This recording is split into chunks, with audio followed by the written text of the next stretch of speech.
क्या आप जानते हैं कि ईंट का रंग लाल ही क्यों होता है? या फिर क्या आपको पता है कि बारिश का पानी पीने से इंसान के शरीर में क्या हो सकता है? क्या आप जानते हैं कि सिर्फ नमक का इस्तेमाल करके अस्थमा के अटैक से बचा जा सकता है? लेकिन कैसे? यकीनन आपने आज से पहले इतने अमेजिंग फैक्ट्स नहीं सुने होंगे, इसलिए वीडियो को आखिर तक जरूर देखें। Fact number 1।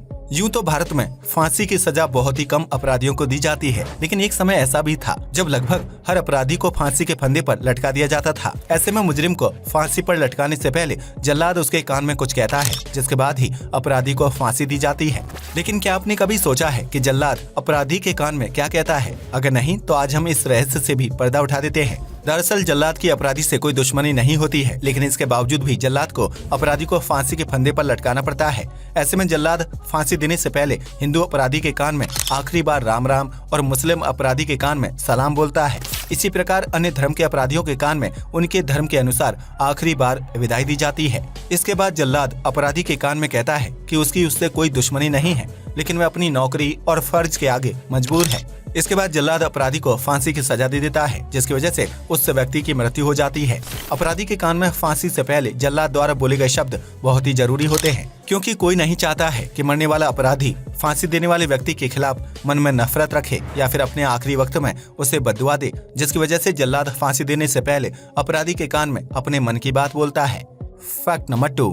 भारत का पड़ोसी देश चीन कई मामलों में सुर्खियों में रहता है, जिसमें असल चीजों की नकल तैयार करने का मामला हर वक्त चर्चा का विषय रहता है। लेकिन क्या आप जानते हैं कि चीजों और महंगे ब्रांड्स की नकल करने वाली चीन ने अब पक्षियों की नकल तैयार करना भी शुरू कर दिया है, जिनका इस्तेमाल चीनी नागरिकों पर नजर रखने के लिए किया जाता है। जी हाँ, आपने बिल्कुल सही सुना। चीन की सरकार ने ऐसे ड्रोन बनाए हैं जो दिखने में हूबहू पक्षियों की तरह दिखाई देते हैं। ऐसे में जब यह ड्रोन आसमान में उड़ते हैं तो किसी को ये पता ही नहीं चलता कि वह पक्षी नहीं बल्कि एक ड्रोन है।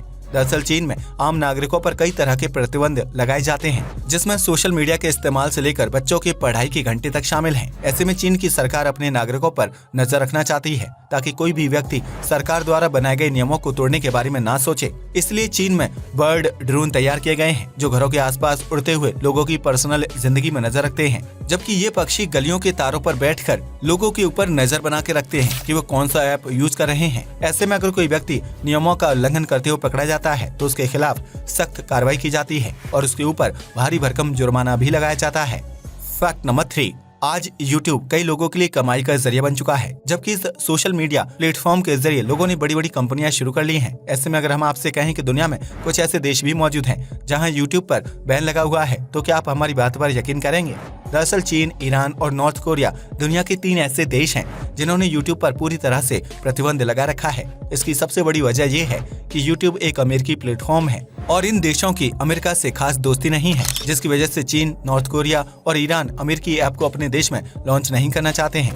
इसके अलावा ईरान एक इस्लामिक देश है जो नहीं चाहता है कि उनके देश की युवा पीढ़ी YouTube पर उल्टी सीधी चीजें देखकर अपनी राह से भटक जाए।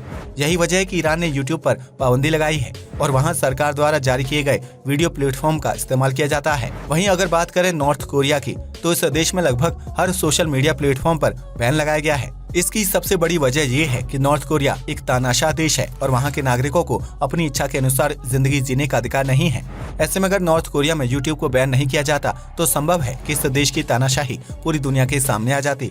यही वजह है कि नॉर्थ कोरिया के शासक ने YouTube समेत हर तरह के सोशल मीडिया ऐप को अपने देश में बैन कर रखा है। इसके अलावा चीन में YouTube पर प्रतिबंध लगाए जाने की वजह सिर्फ आपसी दुश्मनी को बढ़ावा देना है, क्योंकि चीन और अमेरिका के बीच लंबे समय से विवाद चल रहा है और चीन YouTube को बैन करके अमेरिका को सबक सिखाना चाहता है। Fact number 4। हर देश के अपने रीति रिवाज और त्योहार होते हैं जो किसी दूसरे देश के लोगों के लिए अजीबोगरीब हो सकते हैं। ऐसा ही एक त्योहार नेपाल में भी मनाया जाता है, जिसमें देवी देवताओं की नहीं बल्कि कुत्तों की पूजा की जाती है। जी हाँ, आपने बिल्कुल सही सुना। इस त्योहार को यम पंचक के नाम से जाना जाता है, जिसे दशहरा के दूसरे दिन मनाया जाता है। यम पंचक 5 दिन तक चलने वाला एक लंबा त्योहार है जो नेपाल का सबसे बड़ा पर्व माना जाता है। इस त्योहार के मौके पर नेपाली लोग जानवरों की पूजा करते हैं, जिसमें स्ट्रीट डॉग की संख्या सबसे ज्यादा होती है। यम पंचक के दौरान हर दिन एक जानवर की पूजा की जाती है, जिसमें पहले दिन कौवे की पूजा होती है और स्थानीय लोग अपने मृत परिजनों को याद करते हैं। वहीं दूसरे दिन कुत्ते की पूजा की जाती है, जिसे कुकुर तिहार कहा जाता है। दरअसल कुत्ते को भगवान शिव के भैरव रूप का वाहन माना जाता है, जिसकी वजह से कुत्ता इंसानों का प्रिय पशु होता है। ऐसे में कुकुर तिहार के दिन कुत्ते के माथे में तिलक लगाकर उसके गले में माला पहनाई जाती है, ताकि कुत्ते और इंसान के बीच हमेशा अच्छा व मधुर रिश्ता बना रहे।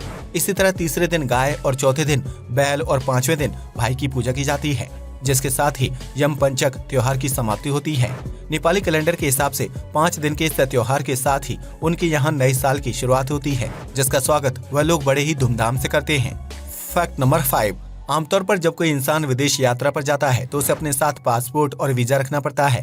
लेकिन क्या आप जानते हैं कि भारत में एक ऐसा रेलवे स्टेशन भी मौजूद है जहां एंट्री लेने के लिए आपके पास पासपोर्ट और वीजा होना अनिवार्य है। दरअसल इस स्टेशन का नाम अटारी है, जो पंजाब में स्थित भारत का आखिरी रेलवे स्टेशन है। इस स्टेशन के बाद पाकिस्तान की सीमा शुरू हो जाती है, जबकि यह स्टेशन रेलवे के जरिए लाहौर शहर से जुड़ा हुआ है। ऐसे में अटारी रेलवे स्टेशन पर आने वाले हर नागरिक के पास पासपोर्ट और पाकिस्तान का वीजा होना बेहद जरूरी है, ताकि वह ट्रेन में सफर कर सके। इतना ही नहीं, अगर कोई व्यक्ति अटारी रेलवे स्टेशन से टिकट खरीदता है तो उसे अपना पासपोर्ट नंबर काउंटर पर लिखवाना पड़ता है। इस स्टेशन पर हर वक्त कड़ी सुरक्षा रहती है, जबकि भारतीय सेना के जवान स्टेशन पर आने वाले हर यात्री का पासपोर्ट और वीजा चेक करते हैं। ऐसे में अगर कोई व्यक्ति बिना पासपोर्ट या वीजा के अटारी रेलवे स्टेशन में पकड़ा जाता है तो उसे कानून का उल्लंघन करने के जुर्म में तुरंत गिरफ्तार कर लिया जाता है और उसके ऊपर मोटा जुर्माना भी लगाया जाता है। Fact number 6।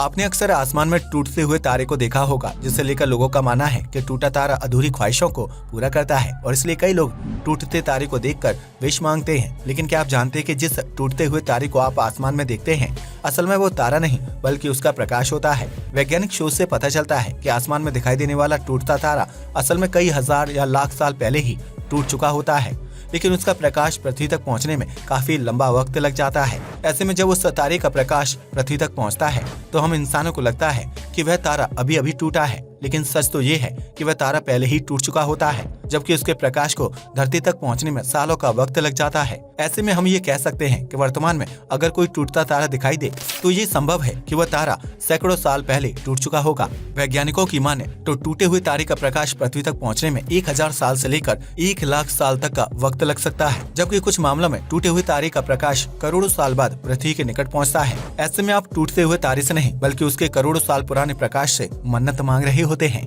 Fact number 7। हम भारतीय नागरिकों को सूचना का अधिकार प्राप्त है, जिसकी मदद से हम किसी भी सरकारी संस्थान से उनके द्वारा किए गए कामों की जानकारी प्राप्त कर सकते हैं। लेकिन क्या आप जानते हैं कि भारत में एक ऐसा संस्थान भी मौजूद है जिससे कोई भी नागरिक आरटीआई के जरिए जानकारी प्राप्त नहीं कर सकता है। इस संस्था का नाम रॉ है, जो भारत की खुफिया एजेंसी है। यह संस्था हमारे देश की सुरक्षा संबंधी कार्यों को पूरा करती है और उनके ऊपर निगरानी भी रखती है। ऐसे में कोई भी व्यक्ति आरटीआई के जरिए रॉ से कोई भी जानकारी नहीं मांग सकता है और न ही उनके द्वारा किए गए किसी भी एक्शन पर सवाल खड़े कर सकता है। ऐसा इसलिए किया जाता है क्योंकि रॉ एक खुफिया एजेंसी है और उसके पास हमारे देश से जुड़े कई राज मौजूद हैं। ऐसे में अगर यह संस्था भारतीय नागरिकों के आरटीआई का जवाब देने लगी तो हमारे देश के राज दुश्मन देश के लोगों के पास पहुंच सकते हैं या फिर आतंकवादी इस बात का गलत फायदा भी उठा सकते हैं। यही वजह है कि रॉ को सूचना के अधिकार कानून से बाहर रखा गया है, जिसकी वजह से यह संस्था अपनी जानकारी किसी भी व्यक्ति के साथ साझा नहीं करती है।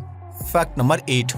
आपने अक्सर सुना होगा कि खाने में ज्यादा नमक का सेवन करने से हाई ब्लड प्रेशर की समस्या हो जाती है, जबकि इसकी वजह से हड्डियां भी गलने लगती हैं। लेकिन क्या आप जानते हैं कि अगर नमक का इस्तेमाल सही ढंग से किया जाए तो यह किसी चमत्कारी दवा से कम नहीं है। दरअसल बीते कुछ सालों में डॉक्टर्स अस्थमा के इलाज के लिए कोई सटीक तरीका खोज रहे थे, जिसके लिए उन्होंने नमक को सबसे फायदेमंद बताया है। अस्थमा के मरीजों को सांस लेने में दिक्कत होती है, जिसकी वजह से कई बार पीड़ित की मौत भी हो जाती है। ऐसे में अगर अस्थमा से पीड़ित व्यक्ति को नमक के आसपास लिटा दिया जाए तो नमक उसके फेफड़ों में नमी बनाए रखने का काम करता है और इसकी वजह से अस्थमा के अटैक रुक जाते हैं। ऐसे में यूक्रेन में अस्थमा के मरीजों का इलाज करने के लिए नमक से बनी गुफा तैयार की गई है, जिसकी चट्टानों पर नमक जमा रहता है। इस गुफा को बनाने के लिए तकरीबन 8000 किलोग्राम नमक का इस्तेमाल किया गया है, जहां अस्थमा से पीड़ित मरीज को लगभग 1 घंटे तक बेड पर लेटाया जाता है। इस दौरान मरीज जब सांस लेता है तो ऑक्सीजन के साथ साथ उसके शरीर में लगभग 16 मिलीग्राम नमक चला जाता है। यह नमक फेफड़ों को नमी प्रदान करने का काम करता है, जिसकी वजह से अस्थमा से पीड़ित व्यक्ति को सांस लेने में समस्या का सामना नहीं करना पड़ता है। हालांकि इस थेरेपी के दौरान डॉक्टर्स को यह ध्यान रखना होता है